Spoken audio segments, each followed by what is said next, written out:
Starfield has a lot of choices, some of which are a no-brainer, while others are still being debated.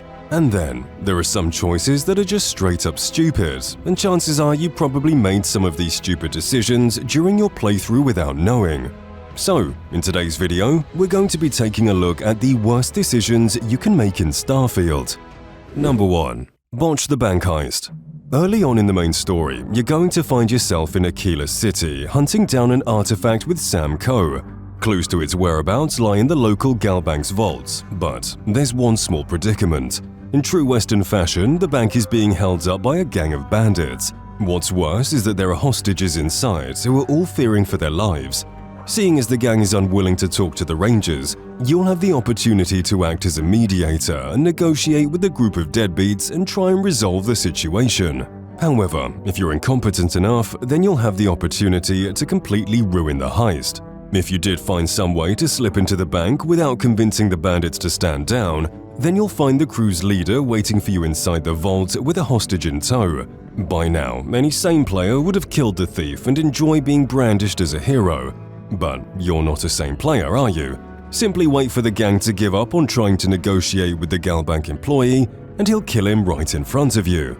The funniest part of this quest, however, is Marshall Daniels' reaction, who, despite being mortified by your incompetence, still decides that you're Freestar Ranger material.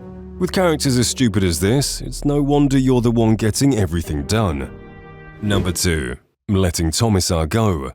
Andresia's questline is filled with twists and turns, but it climaxes at the end when you must confront Tomisar, a high-ranking official within the House of Va'ruun, and Andresia's only link to her home.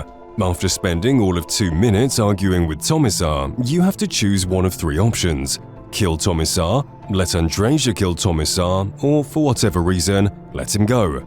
Option 3 may seem fine enough, however, it's a choice you're sure to regret after you make it. From a story perspective, this makes little sense. You just spent the past hour trying to average Andresia's friends, and now you've suddenly grown a soft spot? And despite Andresia's threat of reporting Tomisar to the High Council, for some reason I don't think they really care about what happens to those outside the House of Va'ruun. From a gameplay perspective, well, you do miss out on some pretty sweet robes. Perfect for anyone trying to roleplay as a Sith Lord.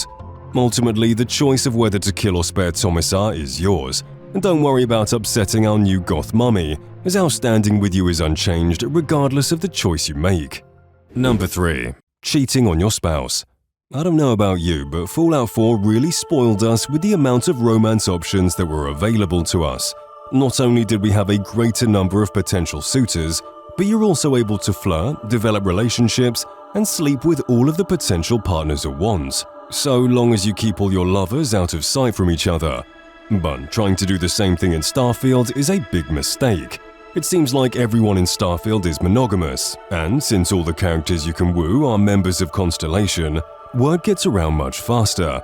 Although you're free to flirt with whoever during the early stages of a relationship, the more serious your bond becomes with a potential soulmate, so too do the consequences. If you're caught chatting up other members after you've popped the big question, then your partner will lose your trust, and without saying the right things, you may end up in divorce court. Number 4.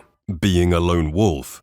Ever since their inception in Morrowind, followers have become a staple in Bethesda games, and only get better with every new game.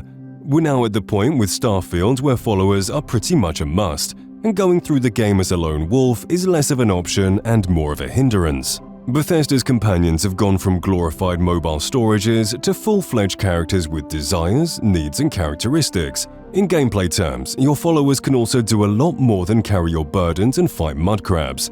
They comment on their surroundings, engage in conversations, and can even speak on behalf of the player. And that's not to mention the world of romance options, which allow you to gain your companion's trust and get things spicy in the bedroom for those sweet, sweet buffs. So, as cool as you may think you are for uncovering the mysteries of the galaxy alone, the best lesson Starfield teaches is that everything's more fun with friends, even if they aren't real. Number 5. Paying for crew members. Now, I know that playing Starfield as a lone wolf is a no-go, but let me explain to you why spending credits on a crew is not the best idea. When you reach New Atlantis, you may be tempted to recruit all the potential crew members you can find. However, if you give the game some time, then you'll be able to recruit crew members completely for free during the main story.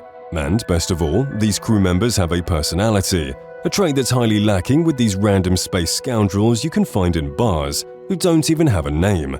What's worse is that despite them taking up a slot in your ship, these crew members typically only have 1 or 2 skills maximum, which pales in comparison to Constellation crew members that have 4 skills, with at least 1 maxed out. Worse yet is that you can't even sleep with any of these companions, and that's where I draw the line and choose to leave these second-rate crew members drawing their sorrows in the bars I found them in. Number 6. Rushing the main story. Starfield has more side content than any other Bethesda game to date. Knowing this, it may be enticing to beeline your way through the main story and play through the other side missions and faction quests after you finish the main story. And although this is a perfectly apt way of going about it, it's not something I'd recommend. Without going into spoilers, New Game Plus will completely reset your progress except for your skills. But that's not all that makes your second playthrough different, as many of the quests and events are changed, so you'll be getting an altered version of the story, and even the side missions will play out differently. Number 7. Choosing the wrong traits. Traits are a new addition to Bethesda's game design, and they're simple enough to get the hang of. Unlike perks and skills, traits are a one-off effect that give the player a buff and a debuff. But with a total of 17 traits currently in the game, you'd be correct in thinking that it's balanced. While all of the traits have something to add, most are standard boosts to health, stamina or oxygen, with little added in terms of gameplay or story elements. And then there are traits like Spaced or Introvert, which feel like they're working against you rather than with you. I mean, what kind of a trait would punish you for having friends?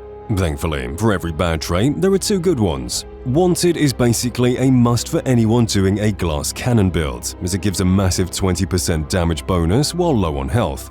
Taskmaster is part of your ship instantly repaired at a fee, and E-Path is a trait that virtually has no faults, as it's really hard to make your companions upset unless you blow up a colony's ship or something.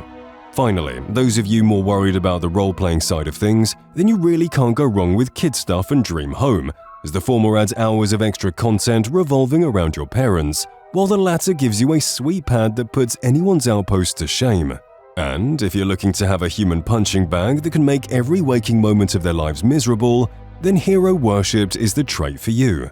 Number 8. Choosing terrible skills. Your skills in Starfield are one of your character's most defining features. Not only will they play a role in dialogue and choices, but more importantly, they'll determine what you're best at and the style of playthrough you're likely to pursue. Although all skills have their purpose, it's not an equal playing field, and some skills are simply not that great, while others are just plain terrible, specifically skills like botany, gastronomy, and nutrition. These skills sound and play like afterthoughts that were made for no better reason than to fill up the screen. Meanwhile, skills like rejuvenation turn Starfield into Call of Duty with regenerating health, and persuasion lets you avoid conflict altogether to ensure the best possible outcome. Subscribe to Fall Damage, you milk drinker.